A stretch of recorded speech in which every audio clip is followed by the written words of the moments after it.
હવે જાનું આગળ સ્ટીડી આવું. હા એ મમ્મી હું મારી બાઈને તેડતા હું હો. બાઈને પછી તેડવા જાય એટલે મજૂર છે ને સાદી હે.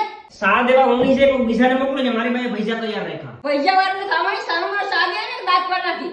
મમ્મી મારા સસરાનો એક ફોન આવ્યો તો પછી મારા હાડું ખાવાનું બનાવતો હોય પછી આપણે મોડું પુગાઈને અમારે જાવું પડે એક ફોન આવે એટલે. હમણાં બેનને મેળવા જાવ તો દાખલો પડતો હતો અને બાઈ પાસે તો જાવ તો થોડો જોઈ છું. એ મમ્મી બાઈનું માનવું પડે બાકી રીહામણે હોય જાય ને મારી બાઈનો 70,000 રૂપિયા પગાર છે પછી તું એને દોડીને તેડાવા આવી પડે કે અમને તો 70,000 કોઈ દીધી જાય ને તારી બાઈને. તમને હું મને કોઈ દી જોવાનો મેળે નીકળે તો આજને તો કાલ બિસારી જ દે છે સમજ્યા તમે હવે હું જાણ લપ કરો માં. અરે હા જાનું બહુ નીકળી ગયો આખડી ખાલી તું પૈસા તારે નહીં પડવા દેતી બધાય કામ પડતા મીકા તારો ઓર્ડર હોય પછી પૂરું થઈ ગયું ને આ હોય લગન 2 મિનિટ છે તા તો મારા દીકરાના ધોળાને પૂરો કરી દીધો.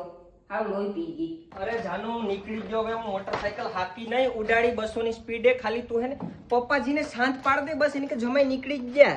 એ જા તો ધીમી ગાડી આવી છે બાઈ હા